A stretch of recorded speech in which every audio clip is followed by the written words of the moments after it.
everyone.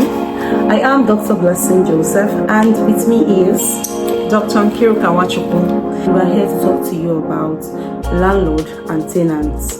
Everything you need to know about the rights protecting a landlord and a tenant. Now, we're going to start with tenants. You're a tenant, an aspiring tenant, you have found the ideal property and want to move in. The most important thing which you ought to insist on is a tenancy agreement. Now, let me tell you what a tenancy agreement actually does for you. Okay. It has specifications about the kind of tenancy that you are entering into, whether it's a yearly tenancy, a monthly or a weekly tenancy. Now, it also has specifications as to respect to caution fee, which is a fee that you pay in the event that you spoil anything in the property that you're entering. The money will be channeled towards repairing those things. In the event that you didn't spoil anything, money that you paid will be remitted back to you.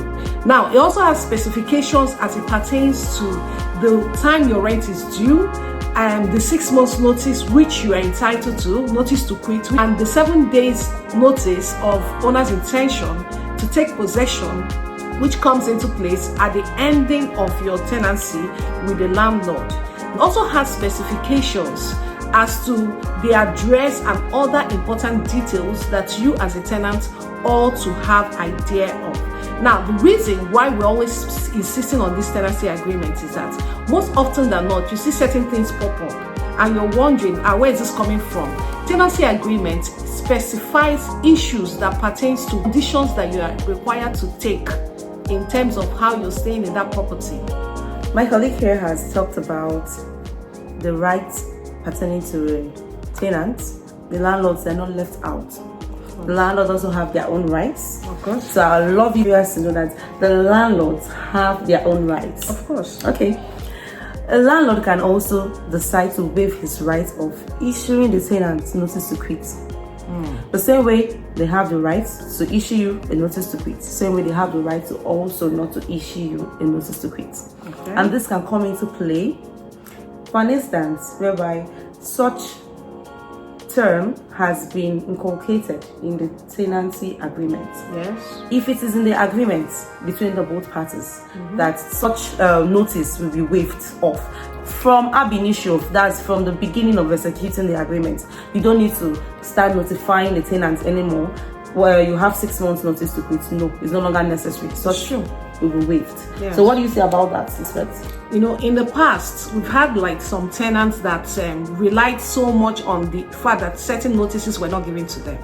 Okay. And that is where the issue of this tenancy agreement is very important.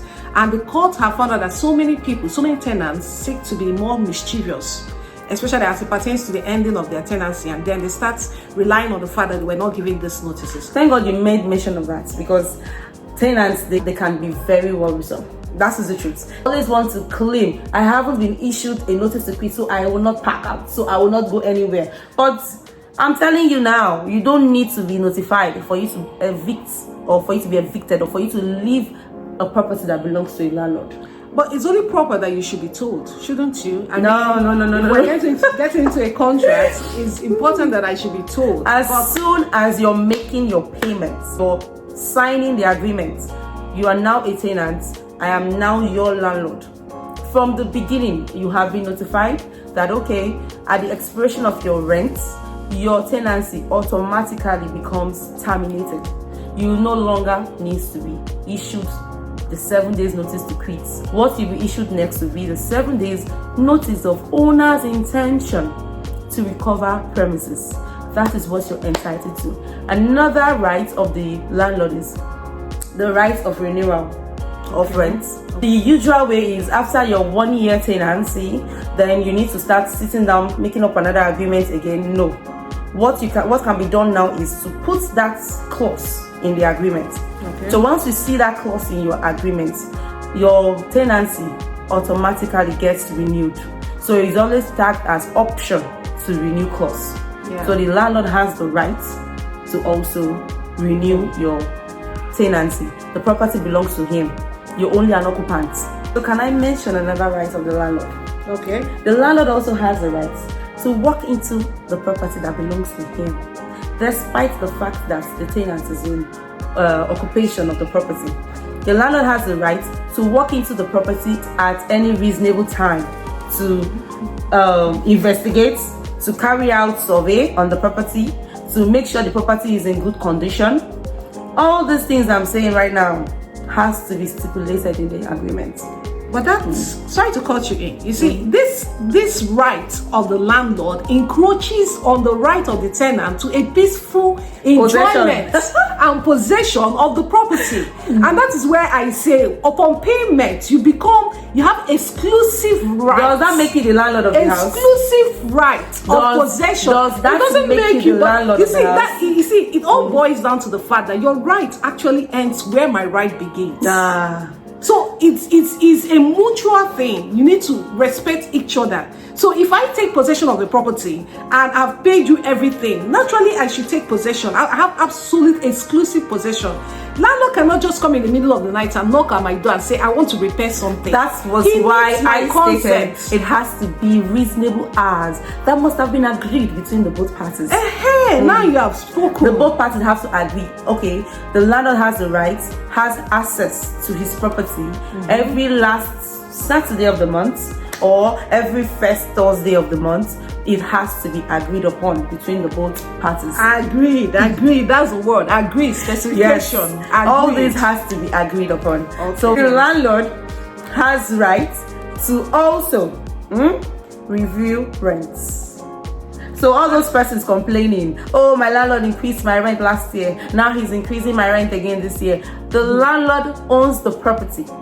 So the landlord has the right to fix whatsoever amount he wants. This kind of thing happened sometime during that COVID-19 period. At least in my area, some landlords were very, very considerate. They issued decrees that they decreased the rent on some of the tenants because they were like, oh, we're trying to be understanding. We know that things are not that well. A lot of persons have been out of work. A lot of persons have not been able to feed their families. So let's just step down a bit on the rent. So the same way they can come in and reduce the rent for their tenants, same way they can wake up on money and increase the rent. So far as from day one, this clause has been included in the agreement that the landlord has the right to review the rent. Because if it's not included, you see some persons, they will stay and occupy a property for 12 years, hoping to pay that same amount they have been paying from beginning. No, the landlord has the right. Please, tenants, should you encounter such situation whereby your landlord has increased the rent, don't say, yes, I agree with her that it's his property. He has the right to do anything he wants to do. But as a tenant, in this case, you can actually approach your landlord, reason with him and say, landlord, for one reason or the other, this rent is too much for me. Can we review it? I know that there's a rent review clause that usually applies in Lagos that tries to protect tenants in that area. But for jurisdictions where they don't have such things, he's your landlord. Both of you have a relationship already in existence. Approach your landlord and then tell him that, landlord, please look at the circumstances. But it's not like you have a final say. Like I said, the landlord, he remains the landlord. We all pray to be landlord one day. So over to you. This is business we're talking about. Sentiments ought not to be attached to it. So it's just like I'm working in a company and okay, every month I'm entitled to a certain amount as my pay. Then the owner of the company wake up on money and tell me, oh please, condition of the economy, this month I'm going to pay a certain amount of money. Oh no, I can sue you. You understand? I can sue you to recover the balance of my pay, of my salary. So same goes with the landlord and the tenant. My advice to the tenant here is, you can, or should we charge money for that one? No. You know what? Send a message, a private message. Yes. I'm going to give you tips as the tenant on how to evade this particular clause. The clause can be in existence, but how to fine tune it, how to tune it to favor you. Are you speaking for the landlord and the tenant now? As the landlord and the tenant, My dear tenants, I've told you what to do. It's as simple as that, please. Just always have a good relationship between yourself and the landlord, because it will go a long way to make your stay there very enjoyable. Another right of the landlord here is the right not to reimburse the tenants. What this means here is, despite the fact that you're the tenant and there's a leak in the roof, most persons are under this falsehood that, okay, you need to, since it's not my house, it is a landlord's house, I'm only a tenant here, so since there is a leak, let me call the landlord, or after I finish repairing the roof, then the landlord needs to pay me or remove the money from my rent.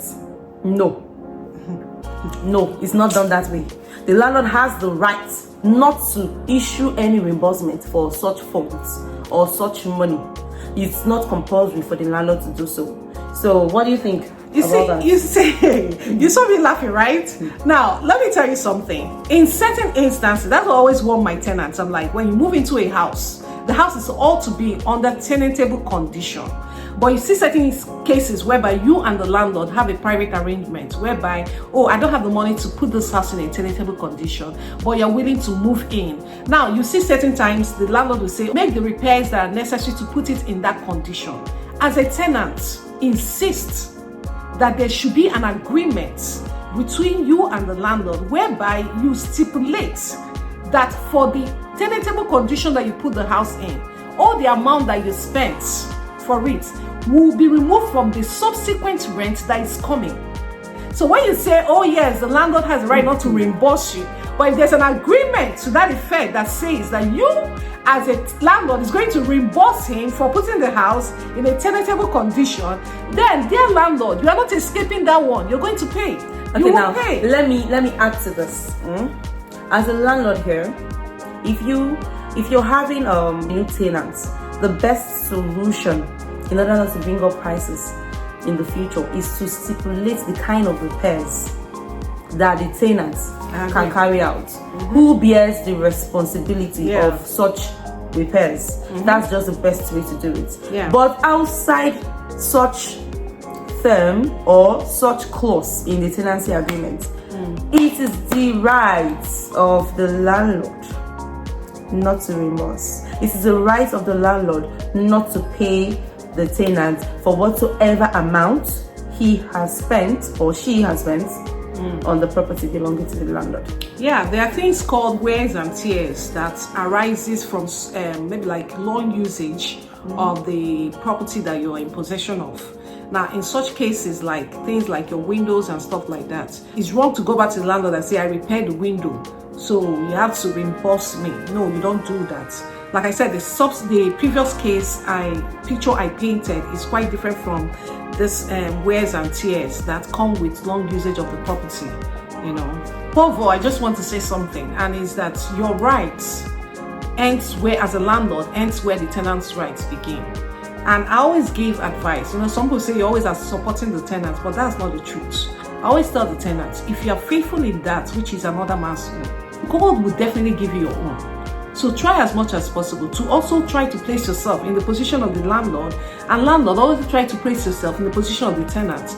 That way there's a peaceful coexistence and peaceful business between both parties. Thank you. Okay, we have been able to mention several rights belonging to the landlord and rights belonging to the tenant. I'm very certain that some rights we might have omitted. Yeah. So if you have more rights or your own view, please drop a comment in the comment section. You can send us a message, you can follow our pages for more videos like this, and just click on your notification bell so that whenever we post videos, you get alerted. Thank you so much.